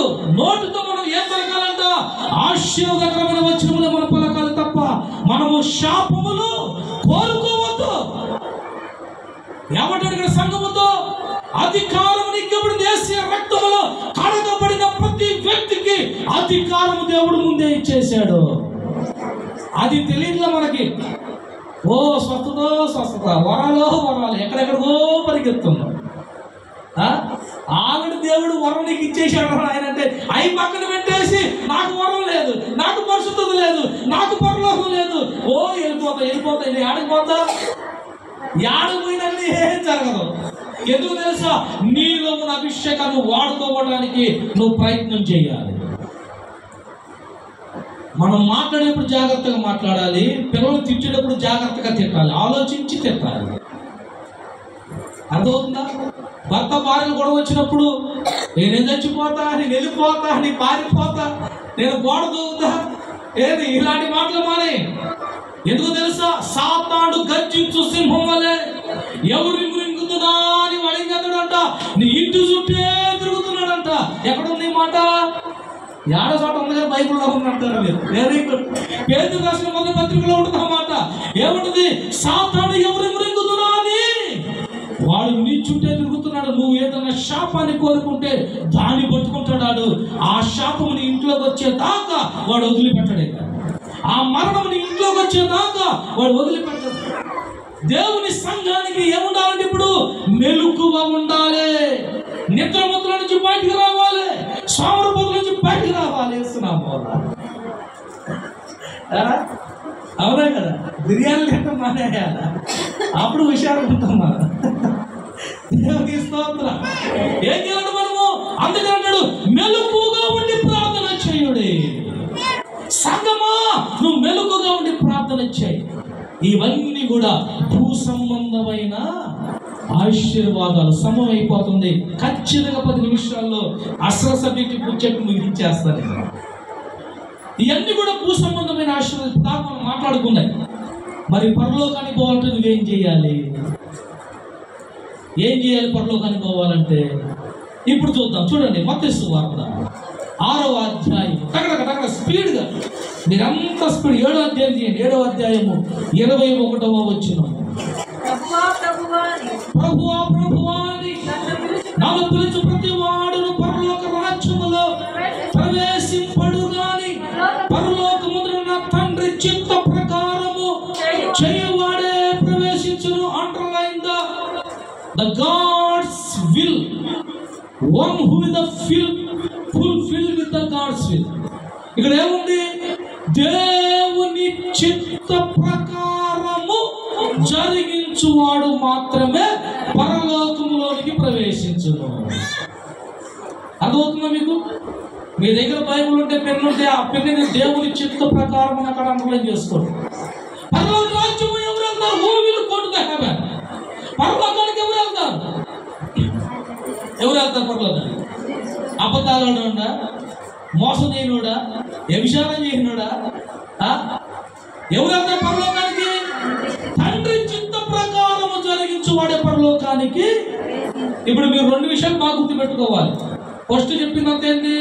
నీకును, నీ కుటుంబానికి, నీ పిల్లలకు, వారి తరములకు దేవుని యందు విశ్వాసమును ఉంచి, దేవుని వాక్యానికి భయపడి, సేవకుని మాటకు విలువించి, సంఘమును కట్టుబడి, సంఘంలో ఉన్న ప్రతి ఒక్క కార్యక్రమానికి నువ్వు అటెండ్ అవుతూ, నువ్వు జాగ్రత్తగా విశ్వాసాన్ని కాపాడుకుంటే అప్పుడు దేవుని దృష్టిలో నువ్వు ఏమని పిలువబడతావు? నీతిమంతుడుగా పిలువబడతావు. నీతిమంతుడు జల ప్రళయమును తప్పించుకున్నట్లుగా, తన కుటుంబాన్ని కాపాడుకున్నట్టుగా, ఈ భూమి మీద వచ్చే ప్రతి సమస్య నుండి దేవుడు నీ కుటుంబాన్ని నోహావును కాపాడినట్టుగా కాపాడతాడు. ఓకే, అది అయిపోయింది. ఇప్పుడు పరలోక సంబంధమైన ఆశీర్వాదం కూడా చూద్దాం. ఈ 2వ పాయింట్లో మన పరలోక రాజ్యపు ఆశీర్వాదము నీకు రావాలి అంటే, పరలోకంలో నీకు స్థానము నువ్వు సంపాదించుకోవాలంటే, అక్కడ రిజర్వేషన్ అవ్వాలి అంటే నువ్వు ఒక పని చేయాలంట. ఏంటి? తండ్రి చిత్తము. తండ్రి చిత్తం అంటే తెలియాలి కదా. మరి ఇదే నీకు తగ్గట్లేదు మరి ఈ సబ్జెక్ట్. అవునండి, ప్రార్థన చేస్తాను, ఉపవాసాలు పెట్టాను, ఇది తండ్రి చిత్తం కాదా? అది ఫస్ట్ అయిపోయింది, దాన్ని వదిలేసి దాన్ని మర్చిపో. ఇప్పుడేంటి? దేవుని రాజ్యములోనికి వెళ్ళాలి అంటే ఆయన చిత్త ప్రకారం జరిగించాలి. కింద వచ్చి చదువుకుందామా? కింద ఉన్న మాటలు చూడండి సార్. కింద మాటలు ఆ దినము జాగ్రత్త గమనించాలి. బైబిల్ ఉన్న వాళ్ళు చూడాలి. ఆ దినమందు అనేకులు నన్ను చూచి ప్రభువా ప్రభువా. ఇగో జాగ్రత్త గమనించండి సంగమా. అందుకనే మీరు యేసుప్రభువుతో మీరు మెలకువగా ఉండి ప్రార్థన చేయమలేదు. ఊరికే కాదు. ఏమంటాడు ఇక్కడ? ప్రభువా. ఇక్కడ ఉన్నాడు ప్రభువా మీ నామమున ప్రవశింపలేదా? ఒకటి ఏం చేయలేదంట? ప్రవచనములు నామమున దెయ్యములు ఎల్లగొట్టలేదా? నీ నామమున అనేకమైన అద్భుతములు చేయలేదా అని చెప్పుతారు. ఒక నిమిషం ఆగా. ఇప్పుడు మనం ఎవరి కోసం మరి ఎక్కడన్నా మీటింగ్ జరుగుతున్నప్పుడు స్వస్థత వరాల కొరకు పాస్టర్ వస్తున్నాడు అని చెప్తే అయ్యగారు టచ్ అనగా పడిపోతున్నారంట అని ఎవరు చెప్తే ఇక మనం ఏం చేద్దాము? ఖచ్చితంగా వెళ్తాం. ఎంత ఖర్చు అయినా కానీ అవసరమైతే ఒక అయ్యగారి దగ్గరికి వచ్చి మనం అయ్యగారు ఇలాంటప్పుడు మీరు మమ్మల్ని ఎంకరేజ్ చేయాలి, సేవకులు మీరు ఒక ట్రాక్టర్ పెట్టండి, ఏంటి అవసరం పెట్టుబడి కూడా మీరే, పెట్టుబడి తర్వాత చూసుకుందాం కార్తీక గారి కథలు అర్థం అయింది. మనందరం తీసుకుంటే మన విశ్వాసులు బలపడతారు, మన సంఘం ఇంకా అభివృద్ధి చెందింది. అవసరమైతే ఆ పాస్టర్ ఉంది మన దగ్గర కూడా తీసుకురండి. అవునా కదా? దేనికోసం? అద్భుతాలు. ఒక ఆమె ప్రవచిస్తుందంట, ఒక ఆమె ప్రార్థన చేయగానే నీ పుట్టు పూర్వకాలన్నీ చెప్పేస్తుందంట అనగానే ఆమె దగ్గర పరిగెత్తాం మనం, ఆయన దగ్గర పరిగెత్తాం మనం, ఆయన దగ్గర మోకాలి అమ్మా చెప్పు అమ్మా చెప్పు అంటాం. యేసుక్రీస్తు అమ్మ చెప్పు తీసుకుపడదాం అంటాడు. అమ్మా చెప్పు అమ్మ చెప్పేది అనుకుంటే నాది అర్థం కాదు. అరే బాబు అధికారం నీలో ఉందిరా స్వామి అంటే నువ్వు అక్కడెక్కడ అడుక్కుంటావు? నువ్వు శాసించేవాడు అని యేసుక్రీస్తు చెప్తుంటే నువ్వేమో బానిసగా పోయి బతుకుతామంటావు. నువ్వు ఏమంటారంటే నీ నామమున దెయ్యములు మేము వెళ్ళగొట్టలేదా? నీ నామమున ప్రవచించలేదా? నీ నామమున అనేకమైన అద్భుతములు చేయలేదా? నేను యేసుక్రీస్తు వారిని నమ్మక మునిపే సినిమాకి వెళ్తున్నప్పుడు ఒక దెయ్యాన్ని వెళ్ళగొట్టాను. నేను పక్కలోకి వెళ్ళిపోతానా? సినిమాకి వెళ్తా మంచి కచ్చిపు కట్టుకొని 10th క్లాస్ చదువుతున్నప్పుడు ఆదివారం మా చర్చి ఎగ్గొట్టేసి మా నాన్నకి చెప్పేవాడిని ఖచ్చితంగా 11:30, 12 అవుతున్నప్పుడు ఆరాధన పాట పాడేస్తాను. ఇక డ్రమ్ పక్కన పడేసి నాన్న మాకు మ్యాథ్స్ క్లాస్ ఉంది, లెక్కల క్లాస్ ఉంది, మేడం గారు రమ్మన్నారని చెప్పి వెళ్ళిపోయేవాడు. ఏంది మధ్యాహ్నం సినిమా పోట, మధ్యాహ్నం మ్యాట్నీ అంటారు, మా మ్యాట్నీ పోట. అప్పుడు మంచి కచ్చుపులు గిచ్చుపులు కట్టుకొని గ్యాంగ్ స్టార్గా తయారైపోయి బస్సులో కూర్చొని పోతున్నా. ఒక నా పక్కన కూర్చున్నాడు, ఆడు జుట్టు గిట్టేసుకొని మంత్రాలు చేసేవాడు అంటాడు. పక్కన కూర్చొని 2 పక్కన ఒకసారి ఆడుకొని ఆడిటి జరిగిన తర్వాత వాడు దేవుని నమ్ముకున్నాడు. చర్చకు వచ్చి సాక్షి చెప్తాడు, ఇంకా దేవుని నమ్మకాన్ని బాప్తిజం తీసుకోవాలా. పాస్టర్ అబ్బాయి బస్సులో ప్రయాణం చేస్తున్నప్పుడు అబ్బాయి పక్కన కూర్చున్నా. నేను అబ్బాయిలో ఏదో వేడి నన్ను తాకింది, ఏంటి నాకు ఒళ్ళంతా మంటలు పుట్టింది, నేను యేసుక్రీస్తు నమ్ముకొని నేను ఈరోజు బాప్తిజం తీసుకోవడానికి వచ్చాను అని సాక్ష్యం చెప్పాడు. అప్పుడు మా విశ్వాసం చప్పట్లు కొట్టి బాబా అయ్యగారు అబ్బాయిలో అంత అభిషేకం ఉంది, అయ్యగారు అబ్బాయిలో స్వస్థత వరం ఉంది, నా మొహం ఉంది, ఎక్కడ పోతా నేను సినిమాకి పోతున్నా, సినిమా పోతున్నాడు స్వస్థత వరం ఉంటుందా? దేవుడు అక్కడ అందుకని అంటుంది నీ నామమున. ఎవరు నామానికి అద్భుతాలు చేశారు? దేవుని నామాలంటే మనుషుల వల్లగా. వీళ్ళు అంటారంట నీ నామమున దెయ్యాలు వెళ్ళగొట్టలేదా, నీ నామమున స్వస్థతలు చేయలేదా, నీ నామమున అద్భుతములు చేయలేదంటే యేసు ప్రభువు ఏమంటాడు కింద చూడండి 24లో, కాబట్టి ఈ నా మాటలు విని వాటి చొప్పున చెయ్యి ప్రతి వాడును బుద్ధిమంతుడు పోలి ఉన్నాను. అయితే పైన మాట కూడా చదువుతాం. మరి బుద్ధిమంతుడు కాకపోతే ఏమవుతాడు? అప్పుడు ఏమన్నాడు? అప్పుడు నేను మిమ్మును ఎన్నడను ఎరగను, అక్రమము చెయ్యవారులారా నా యొద్ద నుండి పోడని వారితో చెప్పాను. పరలోకము గేట్ దగ్గరికి వెళ్ళి ఆ డోర్ కొడుతున్నారంట భక్తులందరూ, అభిషక్తులందరూ ఆడ పోయి డోర్ కొడుతున్నారు.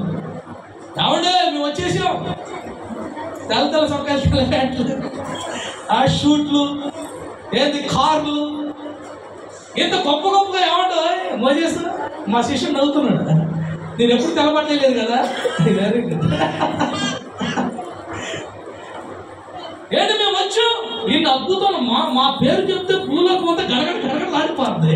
పలానా అయ్యగారు వస్తున్నాడంటే ఇటు 10 మంది అటు 10 మంది. ఆ అయ్యగారు స్టేజ్ నిలబడి అందరూ వరుసగా పడిపోతారు.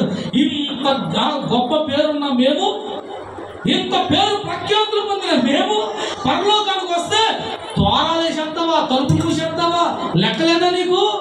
అన్నారంట.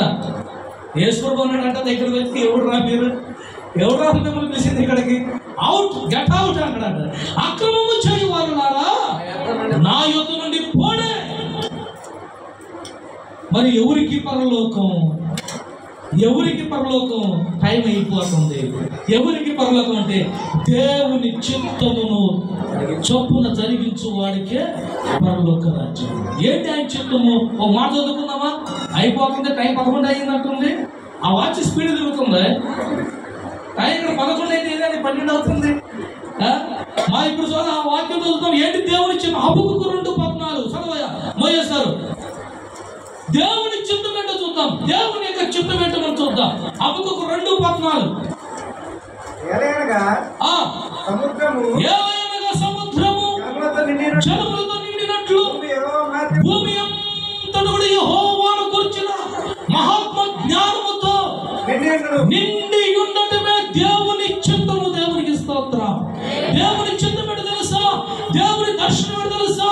దేవుడు ఎందుకు నీ కొరకు ప్రాణం పెట్టాడో తెలుసా? ఎందుకు నిన్ను ఎన్నుకున్నాడో తెలుసా? ఆయన జ్ఞానమును, ఆయన మరణమును, ఆయన పరలోక రాజ్యము కూర్చిన శుభవర్తమానమును దేశమంతటా కూడా నువ్వు ప్రకటించడానికి దేవుడు నిన్ను ఎన్నుకున్నాడు. నీ కొరకు ప్రాణం పెట్టాడు ఆయన. ఈ సంఘం కొరకు దేవుడు ఎందుకు ప్రాణం పెట్టాడు? నువ్వు దేవునికి సాక్షిగా ఉండడానికి నీ కొరకు ప్రాణం పెట్టాడు అంట. ఇప్పుడు నువ్వు పరలోకం పోవాలి అంటే నువ్వేం చేయాలి? ఇప్పుడు ఖచ్చితంగా దేవుని చిత్తమును నెరవేర్చాలి. భూమి మీద ఆశీర్వాదం చాలయ్యా, నాకు భూమి మీద వరకు నాకు దీవులు చాలనుకుంటే నువ్వు ఇట్లాగా ఎంత భక్తి చేస్తున్నావు, ఉపాసన యథార్థం బతుకుతున్నావు, అయ్యగారు మాట జాగ్రత్తగా ఎత్తున్నావు, మంచి హ్యాపీగా అలా ఉండు. భూమి మీద వరకు నువ్వు హ్యాపీగా ఉంటావు. ఇక చనిపోయిన తర్వాత తలుపు కాడికి వెళ్తావు కదా, పరలోకం ద్వారం దగ్గరికి. తలుపు కొట్టగా ఏమంటాడు యేసు వారు? Out out. ఏదో భూమి మీద ఉన్న నాకు ఏదో భయభక్తితో కలిగి జీవించావు కాబట్టి, నోహావును కాబట్టి నేను కాపాడాను, బాగానే ఉంది, నీ పిల్లలు కూడా కాపాడుతాను, వాళ్ళ పిల్లలు కూడా నేను కాపాడుతాను, కానీ నీకు పరలోకం మాత్రము ఎవరో. ఎందుకు తెలుసా? పరలోకములో నువ్వు నాతో ఉండాలి అంటే నా కోసం నువ్వేం చేసావు భూమి మీద చెప్పు అంటాడు ఆయన. ఏం చేసావు యేసయ్య కోసం? నువ్వు ఇప్పుడు దాకా అన్ని నీ కోసమే చేసుకున్నావు. ప్రార్థన నీ కోసమే, భక్తి నీ కోసమే, కష్టం నీ కోసమే, చర్చకు వచ్చేది నీ మీద కోసమే, అయ్యగారు మాట నీ మీద కోసమే, అన్ని నీ కోసమే చేసుకున్నావు. మరి దేవుని కోసం నువ్వేం చేసావు? నీ కొరకు ప్రాణం పెట్టిన యేసయ్య కోసం నువ్వు ఏ పని చేసావు ఈ భూమి మీద? నీ కోసం త్యాగం చేసిన యేసయ్య కోసము, ఆయన రాజ్య స్థాపన కొరకు నువ్వు ఎంత కష్టపడ్డావు? నీకెందుకు జీతం ఇయ్యాలి? నీకెందుకు పరలోకం ఇయ్యాలి? అర్థమవుతుందా? ఇక్కడ దేవుని సన్నిధిలో పరలోకంలో నువ్వు ఉండాలి అంటే ఏం చేయాలంట? ఆయన జ్ఞానమును భూమి అంతటా కూడా నువ్వు ప్రచురము చేయాలి. ఇది నేను ముగించేసిన సమయం లేదు కాబట్టి, అందులో ఎండాకాలం కూడా ప్రారంభమైంది కాబట్టి ఏం చేద్దాం? మనము ముగించేసుకుందాం. ఇక దేవుని చిత్తం అయితే మరోసారి దేవుని చిత్తం ఏంటో మనకు జ్ఞానం తెలుసుకుందాం. ఇప్పుడు లాస్ట్ మాట ఒకటి నేను మాట్లాడతాను. లాస్ట్ మాట ఒకటి, లాస్ట్ ప్రశ్న. మీలో ఎంతమందికి పరిశుద్ధాత్మ అభిషేకం ఉన్నది? పరిశుద్ధాత్మ నమ్ముతారా మీరు? నమ్ముతారు కదా? పరిశుద్ధాత్మ నీకు నేను మాట చెప్తాను. మీ సంఘానికి పరిశుద్ధాత్మ వరం ఉందా? ఉందన్న వాళ్ళు ఒకసారి చేద్దండి. ఉంది అన్నవాడు. పరిశుద్ధాత్మ వరం ఉందా మీ సంఘానికి? ఆ సంఘంలో నువ్వు ఉన్నావుగా అంటే నీకు కూడా ఉన్నట్టేగా. నాకు పరిశుద్ధాత్మ వరం ఉందని చేద్దాం ఒకసారి. తొందరగా మీకు టైం అయిపోతుంది, మీకోసం నేను కంగారు ముగిస్తున్నా. లేకపోతే సాయంత్రంగా చెప్తాను. రెండోసారి మీరు పిలిచిన వెళ్ళబోయింది, రెండోసారి రాము కాబట్టి. నాకు పరిశుద్ధాత్మ వరం ఉన్నదన్న చేద్దాం. నాకుంది, మీకుందా? చేద్దాం. సిగ్గెందుకు పడతావు? అందరూ మనవాళ్ళే కదా. పక్క ఊరు ఎవరు రాలేదు ఇక్కడికి? అందరూ ఈ ఊరాడేనా? ఈ ఊరిలో అయితే బాగా భయపడతాం. పక్క రోజు అయితే ధైర్యంగా చేయవచ్చు, కానీ ఈ ఊరిలో గురించి చేస్తామని కష్టపడతారు. అయితే అందరికీ ఉంది. పరిశుద్ధాత్మ అభిషేకం నీ మీదకు రాగానే ఫస్ట్ నీలో జరిగే కార్యక్రమం ఏమిటి? క్రియ ఏమిటి? పరిశుద్ధాత్మ నీ మీదకి వచ్చినప్పుడు నీకేం కలిగింది? నీలో ఏం కలుగుతుంది? ఏ మార్పు వస్తుంది? పరిశుద్ధాత్మ నీ మీదకి వచ్చినప్పుడు ఏం చేస్తున్నావు? పరిశుద్ధాత్మ వచ్చినప్పుడు ఏం చేస్తారు మీరు? నెమ్మది వస్తుంది. Very good. పరిశుద్ధాత్మ నీ మీదకి వచ్చినప్పుడు ఏం చేస్తారండి? ఆత్మతో నింపబడతారు. Very good. ఆత్మతో నింపబడినప్పుడు ఇప్పుడు పరిశుద్ధాత్మ నేను ముగించేస్తాను. పరిశుద్ధాత్మ రావటం అంటే ఆరాధన చేస్తున్నప్పుడు కొంతమంది భాషలతో మాట్లాడతాం కదా, పరిశుద్ధాత్మ వస్తుంది. కొంతమంది వచ్చినప్పుడు ఏం చేస్తారు? వాళ్ళు భాషలు మాట్లాడతారు. అప్పుడు మనం ఏమనుకుంటాం? పరిశుద్ధాత్మ వాళ్ళ మీదకి వచ్చింది. కొంతమంది ఏం చేస్తారంటే పరిశుద్ధాత్మ నా మీద కూడా రావాలని చెప్పేసి వాళ్ళు కూడా ట్రై చేస్తారు మాట్లాడటానికి. అవునా కదా? నేను అబద్ధం చెప్తున్నానా? లేదు, అవును కదా. వాళ్ళు కూడా ట్రై చేస్తారు కదా. కొంతమంది ఏం చేస్తారు? సేవకులు పరిశుద్ధాత్మ కొరకు మీరు కూడా ప్రయత్నం చేయమంటారు. పరిశుద్ధాత్మ పొందుకునే క్లాసులు ఉన్నాయి కొన్ని. ఆరాధన చేసేప్పుడు కొంతమంది మీరు కూడా పరిశుద్ధాత్మతో మాట్లాడితేనే, వరాలతో మాట్లాడితేనే పరలోకానికి పోతారు, ఖచ్చితంగా మీరు వరాలతో మాట్లాడాలి, భాషలతో మాట్లాడాలని చెప్పి ఎలా మాట్లాడాలో వాళ్ళకి నేర్పిస్తూ ఉంటారు. అవునా? అంటే ఐపీసీ కానీ దివ్యెందుకు వస్తువులు కానీ ఇలాంటివి జరుగుతూ ఉంటాయి. అంటే నేను ఐపీసీ చేర్చేవాడిని కాబట్టి చదువుతున్నాను. అయినా దయచేసి పంపనే చేసుకోవాలండి. అంటే హైబ్రిడ్ అనమాట, అటు ఇటు పంప. దేవుని స్తోత్రం. హల్లెలూయా. ఇప్పుడు పరిశుద్ధాత్మ నీ మీదకు వచ్చినప్పుడు నీలో కలిగే మొట్టమొదటి మార్పు తెలుసా? అపోస్తుల కార్యములు 1వ అధ్యాయము 8వ వచనం చదవండి, మనం ముగించేసుకుందాం. అయినను పరిశుద్ధాత్మ అభిషేకం మాకున్నది, పరిశుద్ధాత్మ వరము మాకున్నది అనుకుంటున్న ప్రతి ఒక్కరూ కూడా జాగ్రత్తగా ఈ వాక్యాన్ని ధ్యానం చేయాలి. పరిశుద్ధాత్మ రావటం అంటే భాషలు మాట్లాడటమే కాదు. పరిశుద్ధాత్మ రావటం అంటే నువ్వు ఏం చేయడం? ఎక్సర్సైజ్. కొంతమంది యాక్షన్ చేస్తారు కదా, అంటే అటు ఇటు వెళ్ళిపోతాం, వాళ్ళ కంట్రోల్లో వాళ్ళు ఉండరు కదా. అది మాత్రమే కాదు, అది గట్టిగా ఎవరైతే కంగారు పడము. ఏంటి? ఇప్పుడు పరిశుద్ధాత్మ వచ్చినప్పుడు నీ సంఘానికి నీకు ఎలాంటి అద్భుతం జరిగింది కూడా ఉంది బైబిల్లో. చూడండి, అయినను పరిశుద్ధాత్మ మీ మీదకి వచ్చినప్పుడు మీరు నెంబర్ 1 ఏం కలిగిందంట? శక్తి నొందెదరు కనుక, అంటే బలము నొందెదరు కనుక. ఆ బలము దేనికి? పక్కన కొడతానికి కాదు. ఆ బలము దేనికి? ఎదుటోని తిట్టడానికి కాదు. ఆ బలము దేనికి? బిందుల దగ్గర గొడవ ఆడటానికి కాదు. ఆ బలము దేనికో తెలుసా? ఎందుకు చదవట్లేదు? ఆ బలం దేనికో? ఆ శక్తి నొందెదరు కనుక యెరూషలేములో అనగా మెట్లపల్లిలోను, గన్నవరం నందు, విజయవాడ యందు, ఏలూరు నందు, ఈ చుట్టుపక్కల రాష్ట్రాల జిల్లాలందు, ప్రపంచము అంతము వరకు, భూదిగంతముల వరకు మెట్లపల్లిలో ఉన్న సంఘము, మెట్లపల్లిలో ఉన్న ప్రతి ఒక్కరు కూడా, అంటే ఈ చర్చిలో ఉన్న ప్రతి ఒక్కరు కూడా ఎవరికి సాక్షులు ఉంటారంట? దేవునికి సాక్షులై ఉందరు. చెప్పడం గట్టిగా. పరిశుద్ధాత్మ మీ మీదకి వచ్చినప్పుడు, పరిశుద్ధాత్మ అభిషేకముతో మీరు నింపబడినప్పుడు మీలో జరిగే మొట్టమొదటి మార్పు తెలుసా? ఇక్కడ కూర్చొని మీరు బైబిల్ సంకర పెట్టుకొని ఎవరికి చెప్పకుండా పరిగెత్తుతారంట. దేనికోసం? యేసయ్య మరణ వార్తను సాటి చెప్పటానికి. ఇదిగో పరలోక రాజ్యము సమీపంగా ఉన్నది, దేవుని రాకడ సమీపంగా ఉన్నది, యేసయ్య మన కొరకు రక్తము కార్చాడు. ఈ వార్తను విని నమ్మితే నువ్వు నిత్య జీవములో ఉంటావు, పరలోకములో ఉంటావు అని నువ్వు దేవుని వాక్యమును చేతపట్టుకొని ప్రయాసముతో, భారముతో, శక్తితో, ధైర్యముతో నువ్వు వెళ్ళిపోతావు, ప్రజల మధ్యలోకి వెళ్ళిపోతావు. అలాగ నువ్వు వెళ్ళటం లేదంటే నీకేం లేదని అర్థం. ఇప్పుడు పరిశుద్ధాత్మ లేదని అర్థం. అర్థమైందా? మాకు ఆనందం చేస్తే ఎగురుతాం, మేము భాష మాట్లాడతాం అంటే మంచిదే, మేము కూడా అదే మాట్లాడండి, కానీ మరీ మాట్లాడము. పరిశుద్ధాత్మ దేనికి ఉపయోగపడుతుంది? దేవుని రాజ్యాన్ని ప్రకటించడానికి ఉపయోగపడుతుంది. పరిశుద్ధాత్మ దేనికి ఉపయోగపడుతుంది? దేవుని సంఘమును స్థాపించడానికి ఉపయోగపడుతుంది. పరిశుద్ధాత్మ దేనికి ఉపయోగపడుతుంది? అన్యుల మధ్యలోనికి వెళ్ళి మరణము సహితము లెక్క చేయకుండా నిన్ను సంపుతామన్నా కానీ వాళ్ళ మధ్యలో నిలబడి ధైర్యముగా యేసయ్య మరణము గురించి ప్రచురము చేయడానికి పరిశుద్ధ పరిశుద్ధాత్మ నీకు శక్తిని ఇస్తుంది. ఆ శక్తి నీకుందా? ఆ ధైర్యం నీకుందా? అలా నువ్వు వెళ్ళగలుగుతున్నావా? ఎల్లుండి నువ్వు పరిశుద్ధాత్మ వరం ఉన్నట్టే. ఒకవేళ వెళ్ళలేకపోతే వరము నీకు లేనట్టే. వరము ఉందో లేదో నువ్వే పరీక్షించుకో. వచ్చే సంవత్సరం కల్లా ఈ మొత్తం చర్చ అయిపోవాలా డానీ గారి ఇంటిదా? అవునండి, మీరు పరిశుద్ధాత్మ నింపబడితే లేకపోతే మా వద్దులే. నింపబడితే వెళ్తుంది, వచ్చే సంవత్సరం వెళ్ళిపోతుంది అందరూ. అంటే సంఘ పరిచర్య కదా, నాదేమో శిష్యుల పరిచర్య. సో నా శిష్యుల పరిచయం బట్టి మేము ముందుగా వెళ్ళిపోతాము. మాది వెళ్ళిపోతాం, మాది హైవే మీద ఉంది, మా బండి హైవే మీద ఉంది, మేము వెళ్ళిపోతాం, మేము ఆగం మేము. మరి మీరే ఇక మీరు హైవే మీద ఉన్నారో లేదా ఘాట్ రోడ్లో ఉన్నారో గొంతుల రోడ్లో ఉన్నారో మీరే చూసుకోవాలి.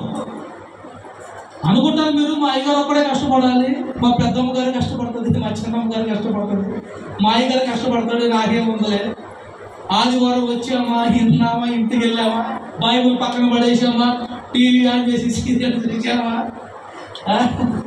ఎంజాయ్ చేసామా, అయ్యగారు మళ్ళీ ప్రార్థన కూడా గబా పరిగెత్తి కూడా వచ్చామా, ఆఫ్ సోపాలు పడతాం, మోకాలు వేసి ప్రార్థన చేసామా, ఓ బారీ ఖర్రా భారీ 2 మాటలు మాట్లాడామా, వెళ్ళిపోయామా, అయిపోయిందా, పరలోకం వచ్చేసింది. ఏంటి వచ్చేది పరలోకం గేట్ కాడ కూడా రాని దేవుడు నేను. అర్థమైందా? పరలోకం పోవాలంటే ఖచ్చితంగా నువ్వు ఏం చేయాలంటే దేవుని చిత్తమును జరిగించాలి, పరిశుద్ధాత్మల అభిషేకాన్ని పొందుకోవాలి. అప్పుడు ఖచ్చితంగా పరలోకంలో ఉంటావు. దేవుని చిత్తం ఇంకోసారి వస్తే ఆయన చిత్తం అంటే ఏమిటి, అసలు ఏం చేశాడు, యేసుప్రభు ఎందుకు వచ్చాడు, ఆయన చిత్తం నెరవేర్చడానికి యేసుప్రభు వారు చేసిన పని ఏమిటో ఈ భూమి మీద మనం తెలుసుకుందాం. దేవుడి మాటలు దీవించును గాక. ఆమేన్. మంచి మాటలు, దేవుని యొక్క మాటలు మనకు అందించిన దైవజనులకి ఈ యొక్క సంఘం తరపున వందనాలు తెలియపరుస్తూ ఉన్నాం. దేవుడు గొప్ప వాక్యము చేత మనం బలపరిచాడు. నిజమే, మనం ఆత్మ చేత నింపబడడం అంటే ఆయన శక్తిని పొందుకోవడం, ఆయన శక్తిని పొందుకొని ప్రచురించడం. దేవునికి స్తోత్రం. ఆయన రాజ్యమును, ఆయన నీతిని మొదట మనము వెతకాలి, ప్రార్థించాలి, ఆయన చిత్తాన్ని నెరవేర్చాలి. అమూల్యమైన మాటలు, శ్రేష్టమైన మాటలు దేవుడు మనకి నేర్పించినందుకు దేవుడు నామమున మహిమపడతాడు. దేవునికి స్తోత్రం. ప్రార్థన చేస్తున్నా. పరిశుద్ధుడా, ప్రేమ కలిగిన దేవా, నేను విత్తబడిన వాక్యము ప్రభువా ప్రతి ఒక్క హృదయంలో ఫలించే వాక్యాన్ని మీద దయచేయండి. అవునయ్యా, స్వస్థతలు, క్షేమము, నెమ్మది నువ్వు ఇస్తూనే ఉన్నావు అయ్యా. మొదట రాజ్యమును, నా నీతిని మీరు వెతికి నేడలా భూలోకంలో కావాల్సినవన్నీ నేను మీకు అనుగ్రహిస్తానన్నావు ప్రభా. మొదట నీ రాజ్యమును, నీ నీతిని వెతికే వారం గాను, నీ చిత్తమును నెరవేర్చే వేరంగాను ఉండే భాగ్యాన్ని మీరు మాకు దయచేయండి ప్రభువా. ఈ భూలోక సంబంధమైన వాటి కొరకు కాదు కానీ ప్రభా, పరలోకమైన సంబంధమైన వాటి కొరకు మేము ఎదురు చూసే భాగ్యాన్ని మీరు దయచేయండి. ఈ వాక్యానుసారంగా జీవిస్తూ నాయన నీ చిత్తానుసారంగా నడిచే భాగ్యాన్ని, ధన్యతను మీరు మాకు దయచేయమని, ఈ వాక్యము చేత బలపడుతూ ఇంకా ముందుకు కొనసాగే భాగ్యాన్ని మీరు దయచేయండి. రాత్రికాల సమయంలో కూడా అమూల్యమైన వాక్యము చేత మీరు మాతో మాట్లాడారు ప్రభా. అయా, ఈ యొక్క ఉదయకాల సమయంలో కూడా మాతో మాట్లాడినందుకు నీకే స్తోత్రాలు చెల్లిస్తూ ఉన్నాం ప్రభా. కూడిన బిడ్డలందరినీ కూడా వాక్యానుసారంగా నడిచే భాగ్యాన్ని మీరు దయచేసి నీ చిత్తాన్ని నెరవేర్చి ప్రభా, నీ రాజ్యాన్ని వారసులుగాను యోగ్యులుగా ఉండే భాగ్యాన్ని మీరు దయచేయండి ప్రభా. నన్ను నీ చిత్తానుసారంగా నడవక ప్రభా, సావుకులనైనా సరే సహితమును అడుగుతూ ఉన్నావయ్యా. నీ పక్షమును మేము దెయ్యాలు వెళ్ళగొట్టాము కదా, నీ పక్షముగా అద్భుతములు చేసాము కాబట్టి నువ్వు ఎవరువో నేను ఎరుగునని ప్రభా తెలియపరిచావు. అవునయ్యా, మేమందరము కూడా ఒక సావుకులమే కాదు, విశ్వాసులే కాదు, అందరము కూడా నీ చిత్తాన్ని ఎరిగి ప్రభా నడిచే భాగ్యాన్ని మీరు దయచేయమని, నీ చిత్తానుసారంగా జీవిస్తూ ఆయన నిత్య రాజ్యానికి చేరే భాగ్యాన్ని, ధన్యతను మీరు దయచేయమని యేసయ్య అతి శ్రేష్టమైన నామములో అడుగుచున్నాము తండ్రి.